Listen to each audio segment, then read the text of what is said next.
Good morning, Unity of Music City. Hey, everybody online.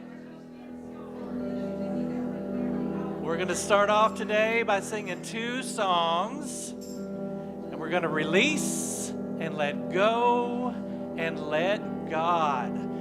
Let's everybody stand and release together. There was a time in my life, thought I'd have to do it all for myself, and didn't know the grace of God was sufficient, didn't know the love of God was at hand. But now I can say, if you're discouraged, struggling just to make it through another day, you got to let it go, let it all go.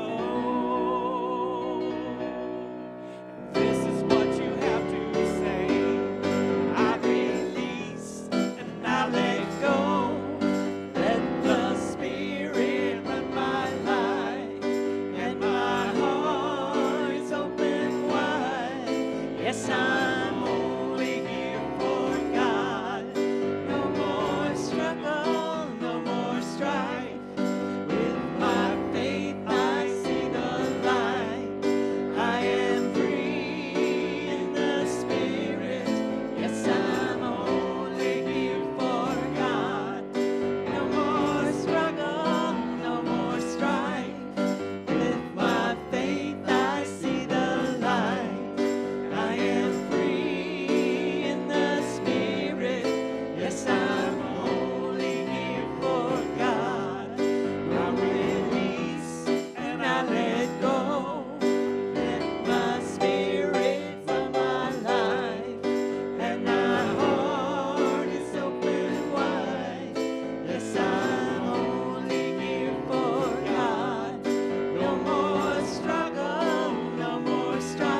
may be seated.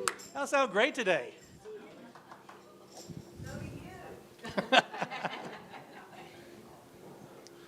Good morning, Unity of Music City.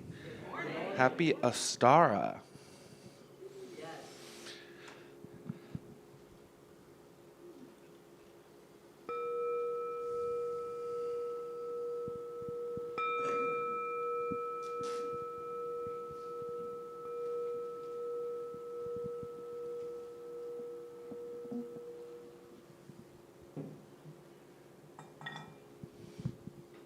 Today's centering statement is, I honor the unique path of each person's spiritual journey. For all human beings, life is a series of questions and a journey to find the truth for ourselves. The spiritual path is the most important part of my life. The more I grow in spirit, the more I understand myself as human being trying to live on this planet Earth. The more I discover myself through spirit, the more love and understanding I can show others. The more I focus on following my spiritual path, the easier it is to honor others who are seeking spiritual truth, because we are all focusing on uncovering our highest and best selves.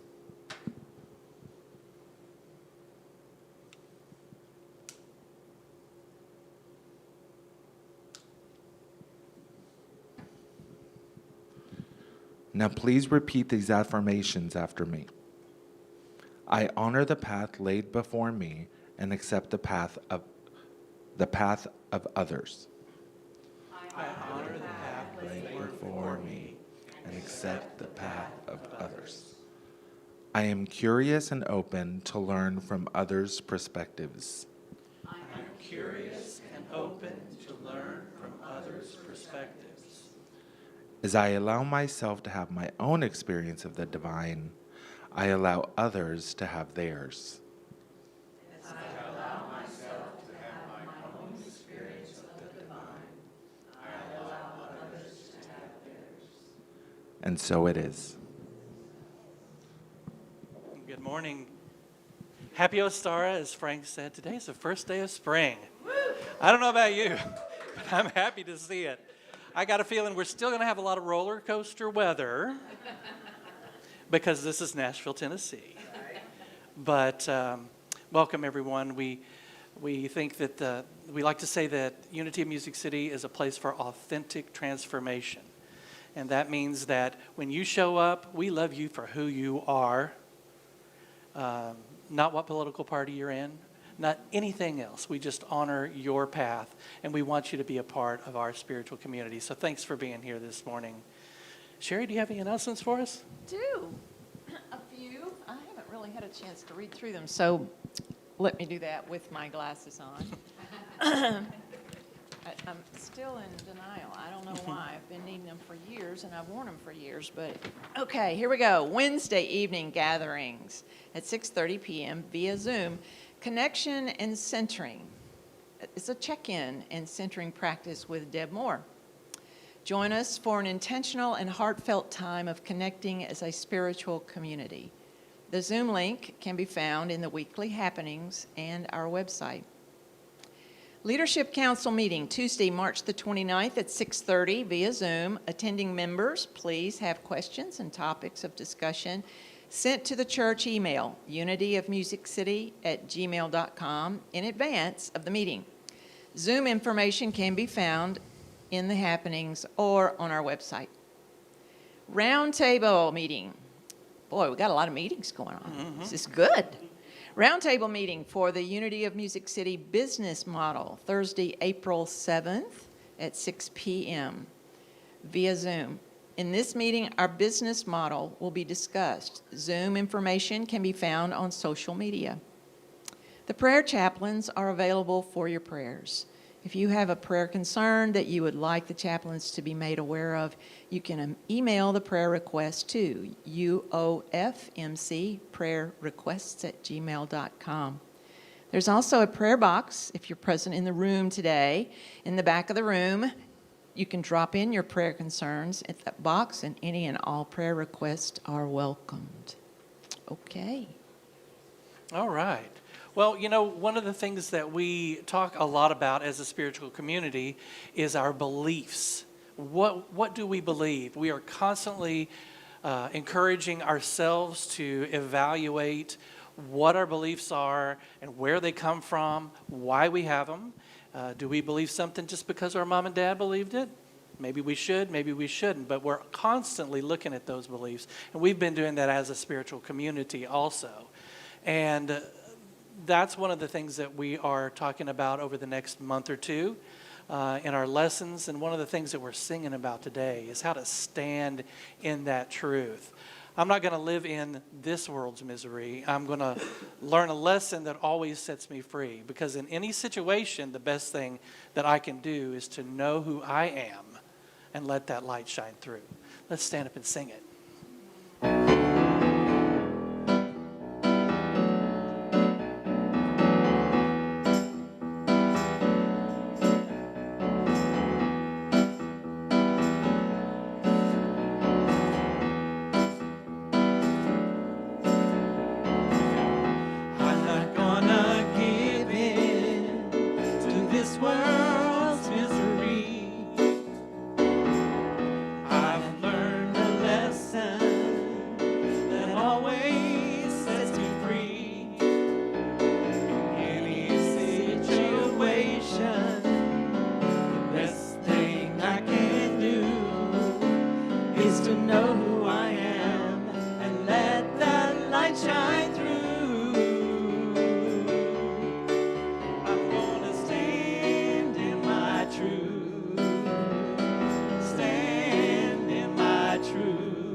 Stand in my truth. I'm gonna stand in my truth. Let my troubles go.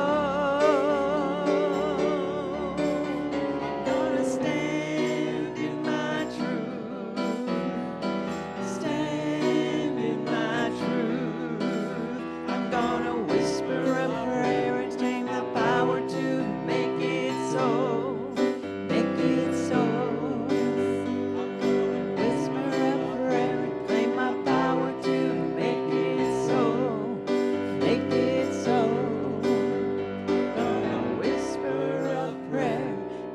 My power to make it so. Make it so. Woo! Yeah.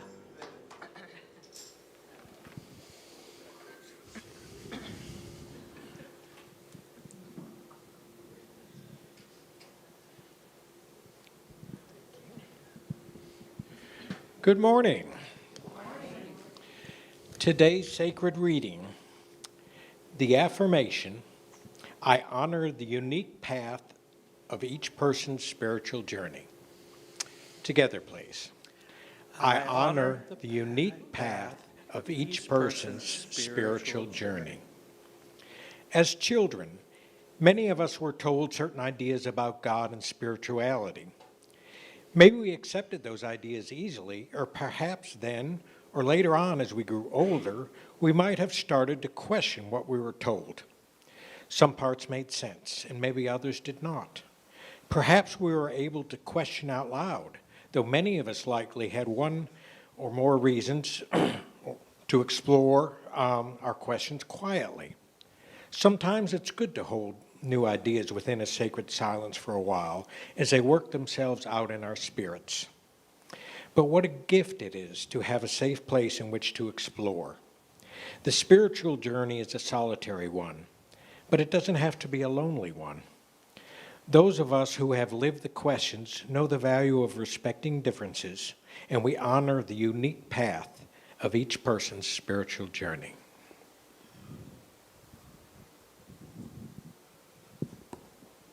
Thank you, Tom. So let's just take a moment in this quiet center part of our service. Perhaps close your eyes and lower your shoulders a little bit. Let the roof of your mouth be free from your tongue.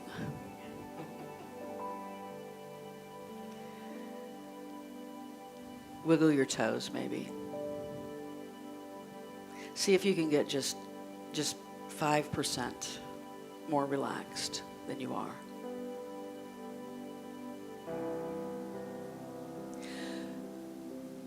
Know that you are safe. In this moment, in this place, in this community of people, you are safe.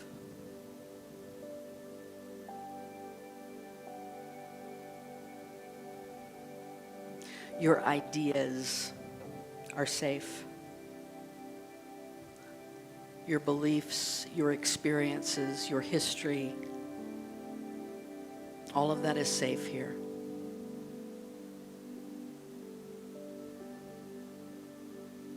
You are one person trying to figure it all out in a group of people trying to figure it all out.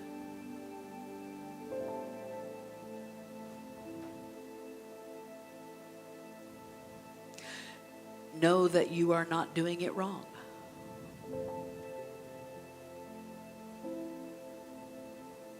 There's not a contest that you're losing or winning.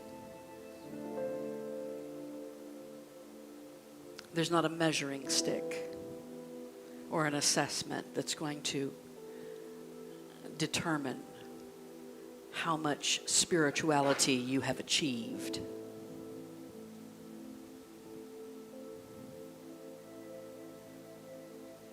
Everything about you in this moment is okay.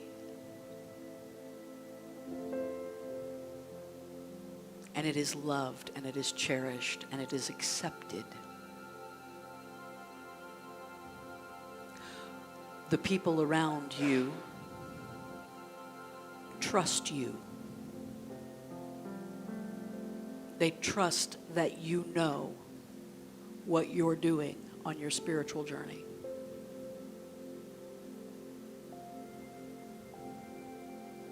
They trust that the intuitive connection you have with the divine is every bit as clear and powerful as their own.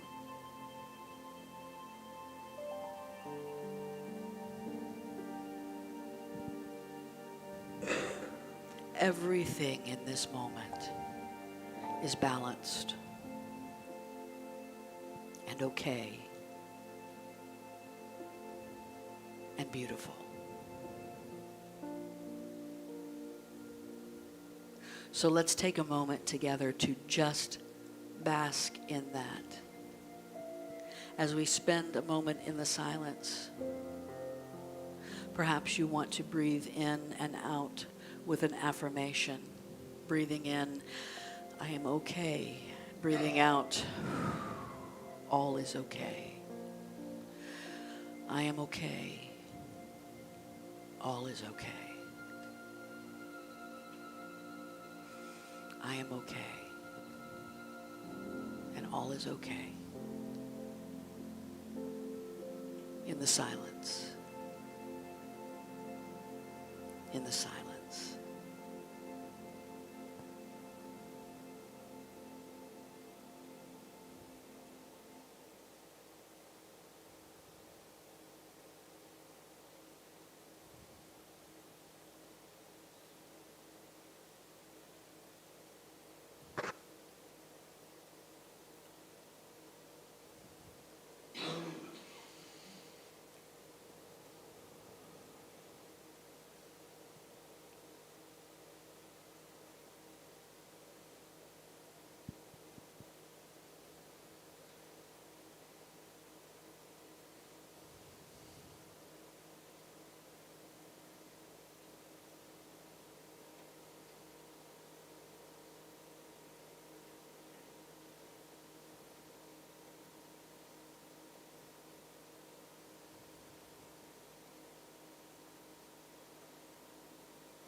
You are beautiful.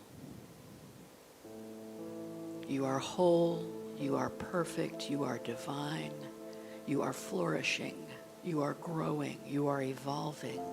You are expanding. You are becoming.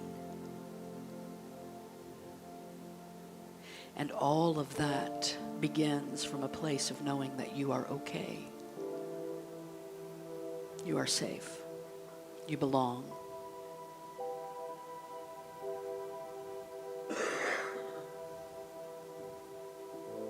The first step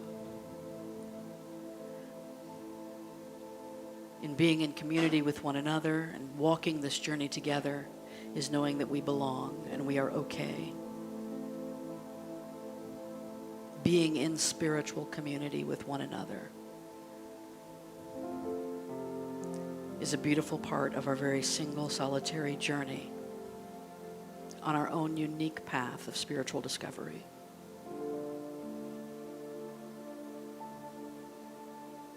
We respect each other's journeys here. I respect yours and you respect mine. We uplift when we can. We support, we sustain. But we honor the fact that your journey is yours alone. This is how we live in community with one another.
Good morning, everybody. Oh, that was a little abrupt coming out of that silence, just a little bit. Gonna wake you up. Let me turn myself on. Well, let's not go down that road, shall we? Let me turn this on. How about that? Good morning and welcome. It is the spring equinox today, actually precisely at 10:33 this morning, Central Standard Time. Are we on Standard Time or Daylight Time? I don't ever know what we're on. Is this Standard Time? Daylight. It is daylight, and we're on Central Time. So there we go. In the Northern Hemisphere at 10:33 this morning, also known as the Vernal Equinox. So this is the beginning of astronomical spring and the end of astronomical winter. The sun appears to be directly above the equator, and day and night are each 12 hours. So we are on the balance day, the day of balance, right? The crossing of the equator happens in that instant. That 10:33 Central Daylight Time instant was the moment that it crossed. But the truth, and so the sun is crossing this boundary. It's going to go hang out in another hemisphere for a while. The truth is, of course, that the sun doesn't move. The sun doesn't change. We change. This is about the Earth's revolution. It's about the tilt of the Earth's axis and a bunch of other scientific stuff, right? The sun doesn't change, we change. God doesn't change, we change. What happens in the world doesn't change, our understanding of it changes and the way we perceive it. This past week, I was listening to, oh, there it is, there's the spring equinox. I missed my little picture, isn't that pretty? This past week, I was listening to a new show. You might have caught this if you listen to public radio much at all, on WPLN. There's a new show that happens every weekday at noon called This is Nashville. And it's a great show. The host of it is Khalil Ekalona, and I highly recommend that you catch it at times. Of course, it's a podcast as well. You can pick it up later and listen to it a little bit later. So this past Friday, they did a show on the history of Nashville's LGBTQ plus community, going all the way back to when I was a baby gay in the 80s, right? Hanging out at the cabaret and the warehouse and the silver stirrup and the chute and yeah, there we go. I know Tim knows. I remember seeing him there back in the 80s. And before that even, and talking about some of this. So on Thursday, that show was on Friday. You can go back and look up that podcast. I encourage you to listen to it. It's Great History of Nashville. On Thursday, they did a teaser news story to kind of wet your whistle for this big, long, hour-long show on Friday. And this show on this little news story on Thursday was specifically about the Lipstick Lounge in East Nashville. Now, I don't know if you've ever been to the Lipstick Lounge in East Nashville, but it's a pretty amazing place. It is, by the way, the great day of the gay bar has passed. Its heyday has passed. And that's partially bad, right? We're losing history, we're losing meeting places, but it's partially good because the reason it's passed is because we don't need them so much anymore. Because we don't feel like there's only one place we can go and be ourselves. There are many places in the world now we can come and be ourselves, including Unity of Music City, right? And so the Lipstick Lounge is one of only 21 remaining lesbian bars in the entire country. In the entire nation. And during that story on WPLN, one of the bar's owners, Jonda Valentine, been around for a long time. Everybody knows Jonda. She's also a singer, by the way. She talked about what motivated her to open that bar 19 years ago and what she sees as the bar's role today. She said that when she was struggling with what to do and how to move forward in her life and whether she should open the bar, she remembered one of her grandmother's favorite Bible verses. And that is Isaiah 58:12. I've done it in the King James Version here because we're going old school right now. Thou shalt raise up the foundations of many generations, and thou shalt be called the repairer of the breach, the restorer of paths to dwell in. She loved that so much, that idea of being the repairer of the breach, that she actually has this Bible verse on the wall over the DJ booth at the Lipstick Lounge. This became her driving motivation, and she talked about how her goal had been to make a bar for humans, that everyone was welcome and that everyone felt loved. And people who were being interviewed were talking about how this bar is connection and community and fun and dance, and for some it is church. And I remember those days. I remember those days in the 80s and the 90s when there was no church that I knew of that I could go to. But I did still have places where I could find community and I could find connection, because that is ultimately why we come together as a spiritual community on this journey. I love the fact, too, that it says the restorer of paths to dwell in, because we're talking today about honoring the unique path of each individual's spiritual journey, right? A couple of weeks ago, 2 weeks ago, and I know you can't read that. Don't try to read it. Maybe the folks online can read it. Can y'all read that? If you can, let us know. And by the way, hi. Hi, everybody. It's good to see you. And hey, if you're watching, put a little thing in the comments, if you will. Say hi. Ask a question. Crystal will answer it. She's a biblical scholar. And or just tell us where you're watching from. I'd love to know where you're watching from. At any rate, 2 weeks ago, we unveiled Unity's values and beliefs. By the way, I'm going to say this here. I don't think she'll mind me sharing this with you. I had the chance to meet Denise Jurgen yesterday for coffee. She's the former minister of this congregation, and the first time I've seen her in about a year. It was great to catch up with her a little bit. And I shared these with her. I sent her a text message with these values and beliefs. And here's what she sent back. She sent back a text, and she said, "I'd go to that church."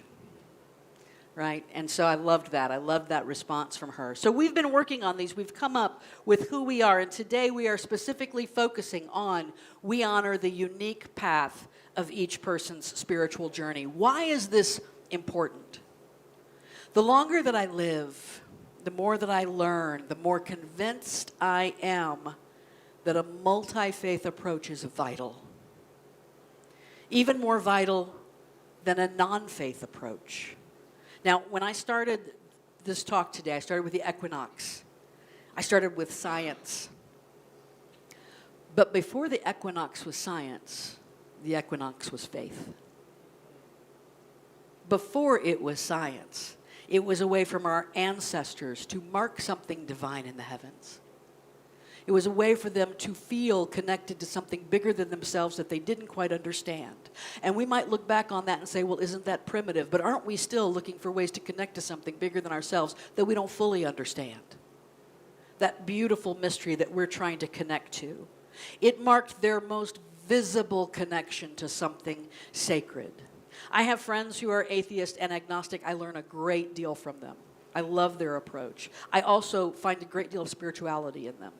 It may be sacred humanism, spiritual humanism, but nonetheless, there is a deep, deep spirit at work in them. Every now and then, though, especially on my socials, on my TikTok or whatever, somebody, if I say anything about the spirit or spirituality, every now and then I'll get somebody in there who will say, the world would be better off without religion. And part of me wants to go, I think you're right, right? The world would be better off. How many wars and crusades and purgings had religion at their core, right? And they sometimes just default to that position. We'd be better off without it. And many of them have been given very, very good reason for this. So this past week, we had so much stuff going on this past week. This past week, we had St. Patrick's Day on, what was it, Thursday, I think it was? Wednesday, Thursday, something like that. By the way, it's also the day of St. Gertrude, the patron saint of cats and people who love them. All right? So we can hang out with Gertrude. So the story behind St. Patrick, of course, is that he drove the snakes from Ireland. That's the history of St. Patrick.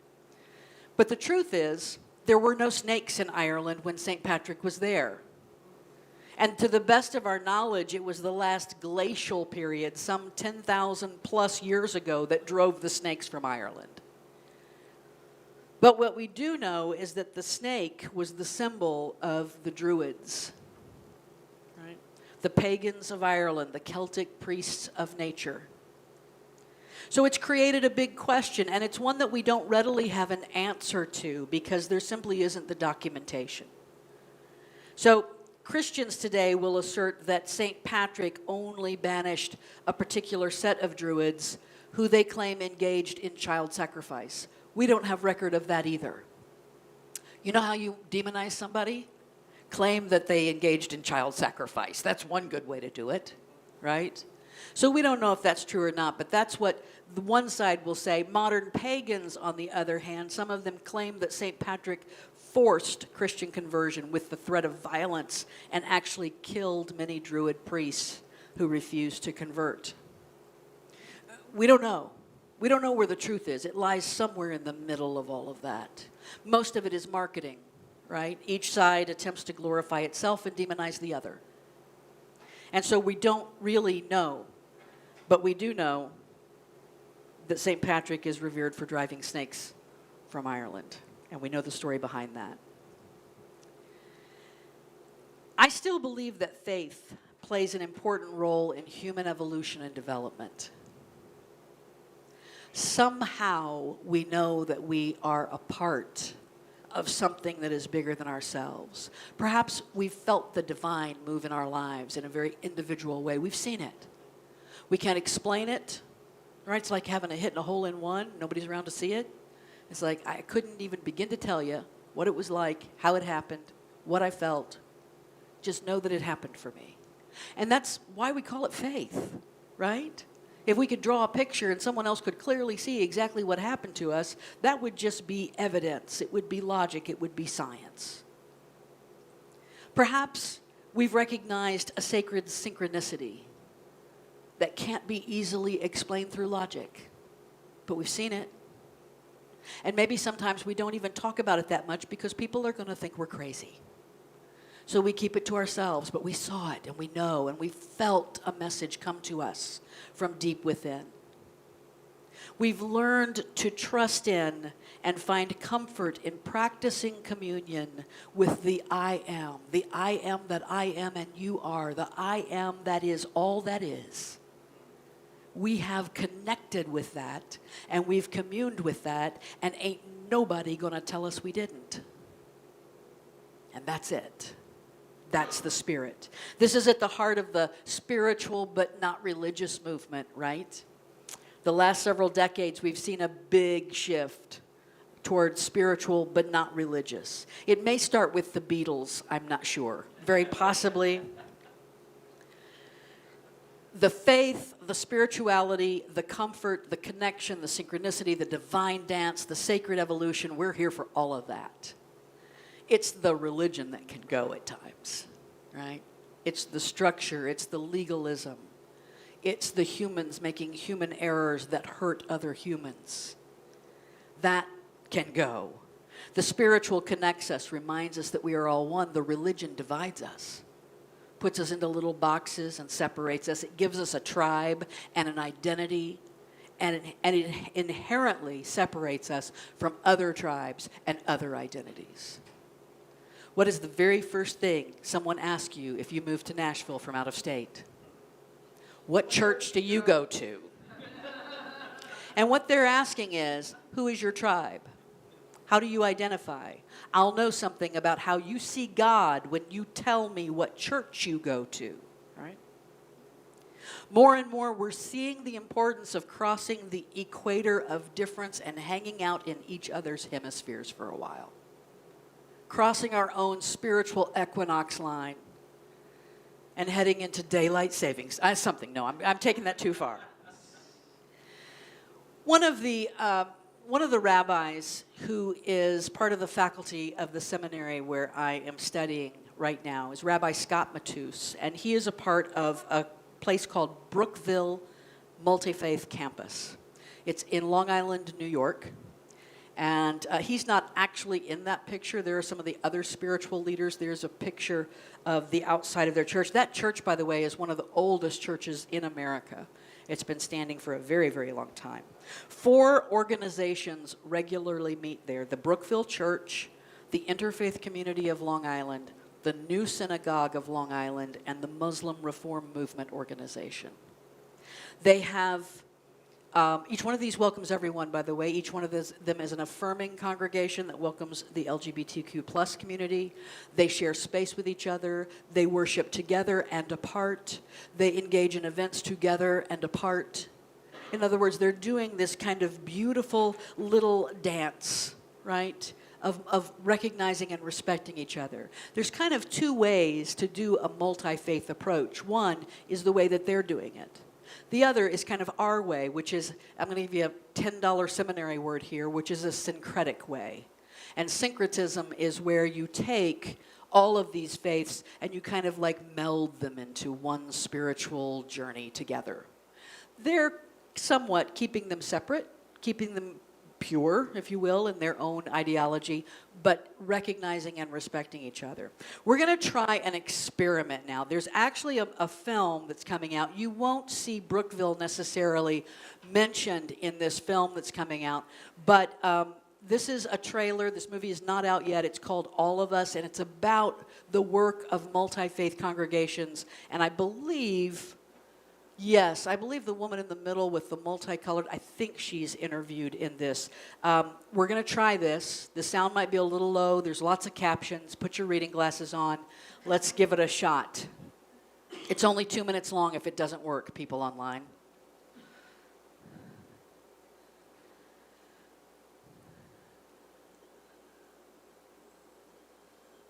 Do we have sound? We're working on sound.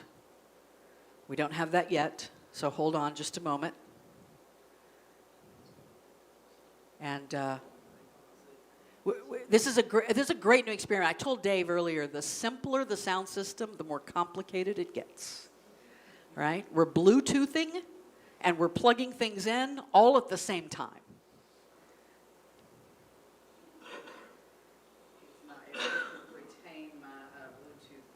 It did not retain the Bluetooth. Okay.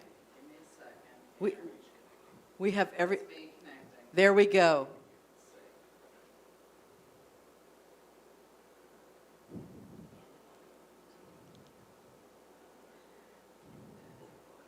Maybe we'll get it. If we don't get it, I'll tell you what I'll do is I'll send the link. I'll put the link on our Facebook page later on today.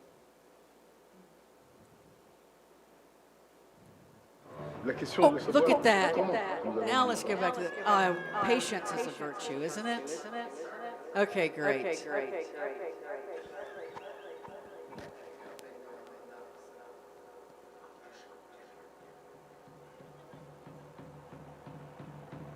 Today, in my world, what divides people is more important than what could bring them together.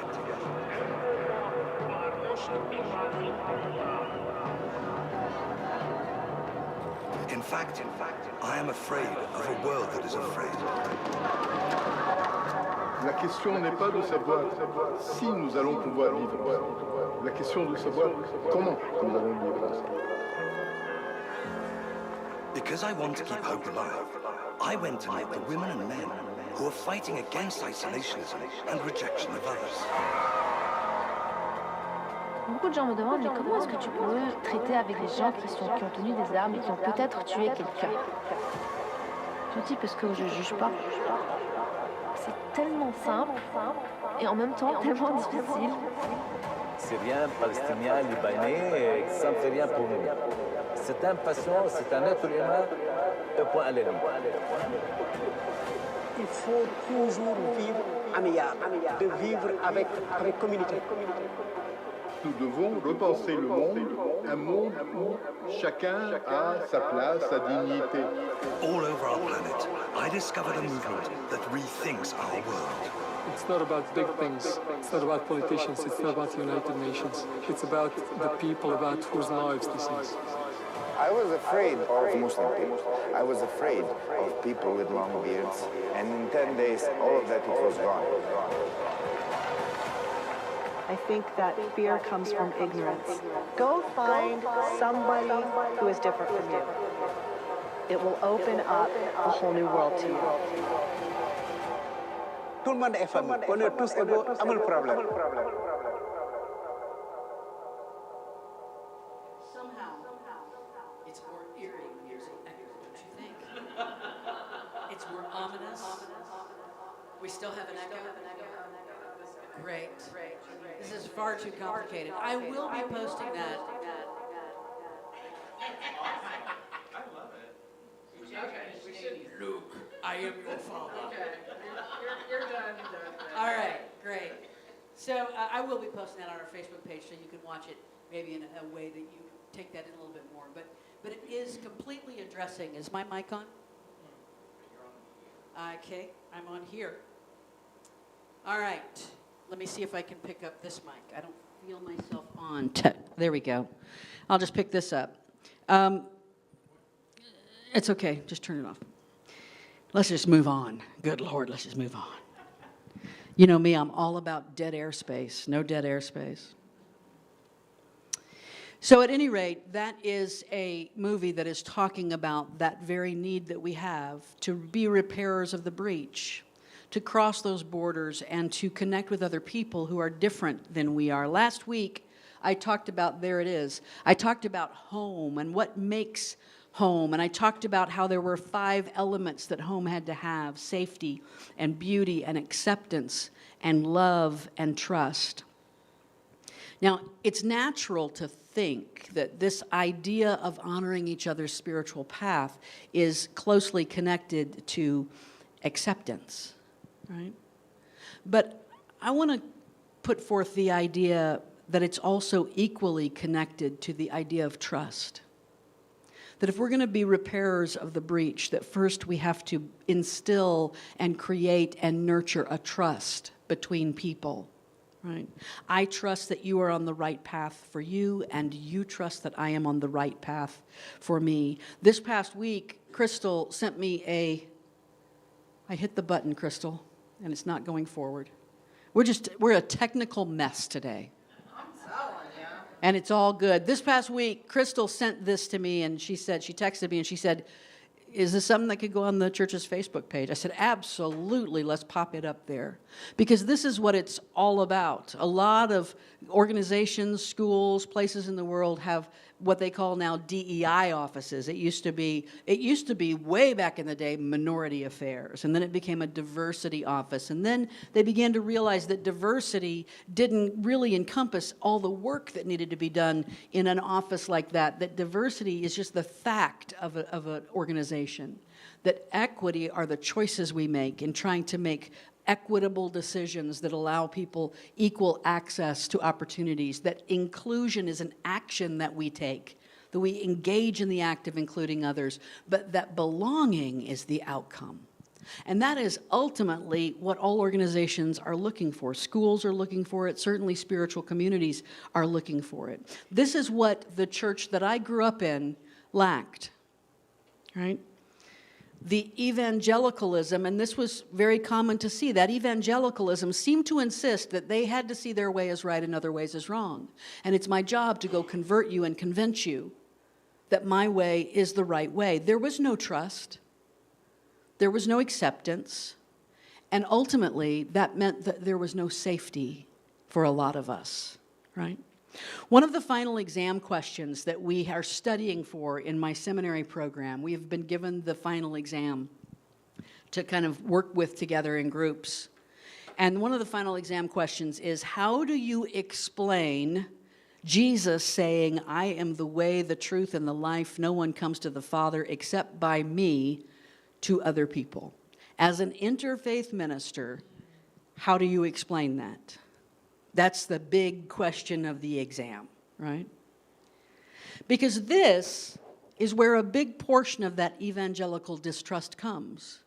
A good evangelical person with great intent reads that and says, my life has been better because of Jesus. That's what Jesus said. I need to tell you this. I need to get this across to you, right? It does no good to argue scriptures with one who believes them to be without error for interpretation. The extreme fundamentalist believer will say, this is without debate. Now, you could bring up all the other places in the Bible that have room for debate, right? It won't do any good. One could argue about the discrepancies in Scripture that might prove its human tendency toward imperfection, Right? This verse is found in the Gospel of John, which was the last of the 4 Gospels to be written. We guesstimate about 90 to 110 years after the life of Jesus. So what Jesus said a century before could possibly be in question. It's possible. The statement starts with, I am the I am that I am and you are. I am is that presence deep within us. Understanding that is a way to divine understanding, the way to God. Is that what he meant? Could Jesus have said, I am, I amness? I amness is the way. I amness is the truth. Right? Or maybe he's saying, I know the path to God. Follow me. No one gets to God unless they undergo the spiritual evolution that I've undergone. Or maybe Jesus was, I'm going to move over here so the lightning will come right there. Maybe Jesus was limited in his human understanding. Maybe he understood his world and his spiritual journey in the context of the 90 miles in which he lived. Right? The little area of the world in which he lived, what he didn't know. Right? Maybe he hadn't met anyone else who had gotten it the way he had gotten it, and so he had to say, I'm the way. I've gotten it. Perhaps if he had met an Indian guru who might have said, oh, this guy gets it too. Him or me. I'm the way or he's the way. It's okay, it's cool.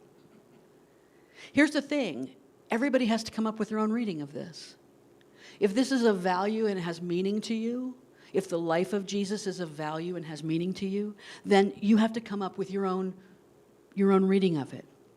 In my reading, this leaves room for expansiveness and acceptance and trust. It's the only way that I can take that in. Because if my religion told me to exclude you because your path is different from mine, then I'm going to get a different religion. Period. So there's so much about this Jesus that I love, and this one statement is something that I have to wrestle with. I've had to wrestle with at times in my life, but the wrestling is good. Every religion has points that you have to wrestle with. Every one. Unity has points I've had to wrestle with. Hinduism has points I got to wrestle with, right? Here is a piece of rose quartz right here, right? It's a pretty, there's the pretty rose. So does this stone vibrate with the energy of love? Or is it just a pretty rock? Well, that's really kind of for you to decide. It really is. As for me, I don't know. What I do know is that I have imbued the energy of love into this rock. The collective consciousness has imbued the energy of love into this rock. And so this rock becomes the energy of love for me. It reminds me of the power of love. It centers me. It connects me to the divine power of love. I might hold it in my hand when I want to meditate some energy of love into my life. I am the way, the truth, and the life of love. No one comes into love except by me. Well, we could say that, but the truth is it's up to you, right? It is completely up to you. And in the same kind of way, whoever comes here, no matter what they believe, regardless of their path, even if you dance naked around an oak tree under a full moon, you are welcome here. As a matter of fact, you're probably a little more welcome here if you dance naked around an oak tree. Right? Often we think this concept of honoring each other's unique spiritual path, we think of it in regard to how we treat others. We think of it as an action in the way that we treat others. But the question I want to leave you with today is, have you honored your own unique spiritual path? Even in an open and accepting community like ours, many of us have a unity background that's designed to be open and welcoming. We still each have a unique path. Every person in here, every person watching us has a unique spiritual path that may not look exactly like everybody else's. There have been concepts that have been put forth within this spiritual community over the years that I had to go home and wrestle with. And the wrestling was good, right? That wrestling was part of my own need to expand and grow. Do you honor that within you? Is there a breach within yourself to repair? Is there a spiritual journey happening inside that never gets expressed out here for whatever reason? There's a disconnect maybe in what you know, in your very beingness, and what you live out in the world. So that path that you're on is a sacred journey. It is a sacred path, and when we diminish it in any kind of way, or consider it unworthy of being a lighted path, right? Then maybe we don't honor its sacredness every bit as much as we can. For many different reasons. I've had to work on it over the years. There have been times when at school, I'm just not quite as woo-woo as I am at church. Sometimes I am, though. You know what's so funny? As much as I don't try to be that, people already know. I had a friend one time a couple of years ago who said, oh, I found a store in downtown Gallatin that you're going to like. She took me to a little crystal shop. What I call, new age spiritual head shop, right? And I'm like, how did you know? No. But at any rate, people know. People know, right? Do you ever compare yourself to others? And on this spiritual journey think, well, that person is so enlightened, right? They're getting it and I'm not. We have that inner critic that's saying this must be some kind of competition. Am I awakened yet? Do I know? How will I know? That person seems to be awakened. They're so much farther than I am. I haven't read all the right books. I haven't done all the right things. I don't know what all these crystals mean.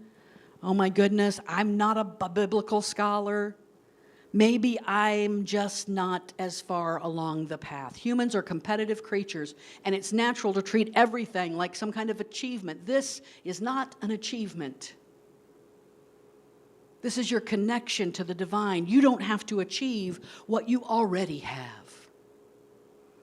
It's not something to assess.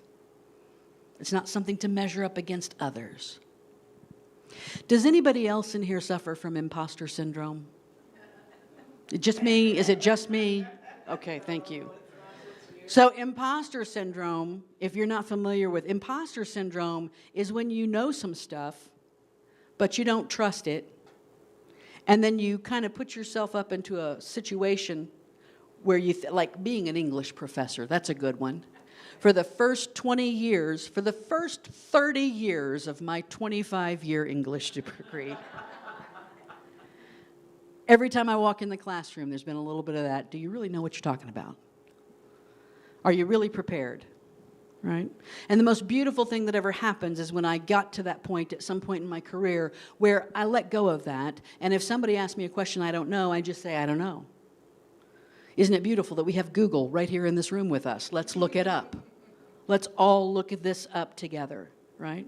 Who are you to think you have anything to say? If you think a professor has imposter syndrome, try standing up in front of a spiritual community on Sunday morning. Try wrestling through some of these talks during the week and thinking to yourself, who are you? You have more questions than you have answers. Right? And by the way, the more you know, the more questions you will have than answers. Right? I don't have a lot of those answers, but one thing I am is willing to wrestle with the questions. I'm willing to spend time during the week going, oh, am I going to say that or not? Let me look up some other stuff. What do the Hindus say about this? What do the Jews say about this? Let me try to wrestle with this for a little while. You know, there's a beauty and a release in letting yourself not have to be the smartest person in the room. You don't have to be that. There is no achievement. You don't have to be the wisest and the most awake. The Big Bang, science's best way of explaining how we all got here, how all of this got here. And the kind of myth around it, this is not exactly true, but I'm not an astronomer or a physicist. But the way that we've explained this is to say that all energy in the universe was contained in one speck, what science calls one singularity. And then there was an initiating event, the Big Bang. It was 13.8 billion years ago. And from that moment in time on, there's been constant expansion. Constant expansion.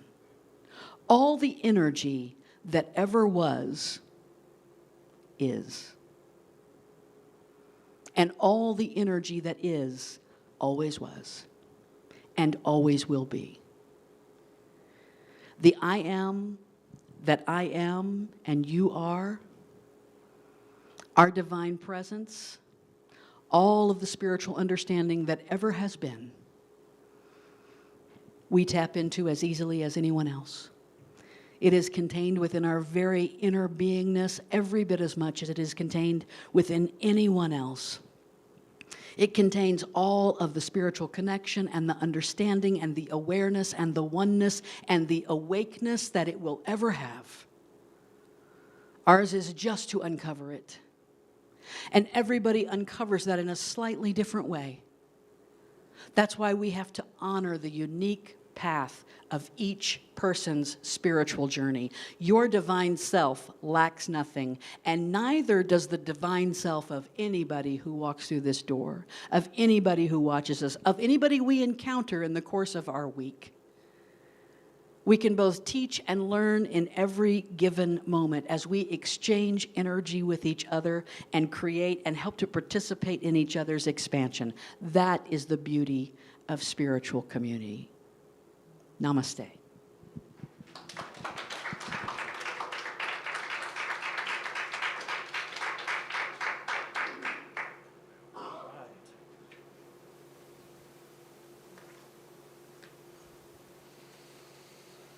I am on a spiritual journey. Life is a journey. My life is a spiritual journey. And I am so happy to be here with each and every one of you, to be on this journey together, to love and support each other as we travel along life's path and on each other's spiritual journeys. So happy to have each and every one of you here today. So let's take a look. Oh, look at all these ways that you can give to us. Obviously, your support keeps us here, keeps us not only in this room, but saving for the building of our dreams. We are building our dream this year. So says Deb. So that's got to be true, right? It's got to be true if Deb says it. You can give by PayPal. The red bucket there is in the back for your paper. We have automatic bank draft possibilities, and Amazon Smile and Kroger Rewards. If you want to take use the QR code with your phone, you can give directly from your phone. How tech savvy are we? Not quite, but judging from earlier. But yes, we definitely made it. So let's say our offering affirmation together. Divine love flowing through me blesses and multiplies all that I choose to give and all that I'm open to receive. And we are grateful for that. So let's sing I Am Grateful together.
to give.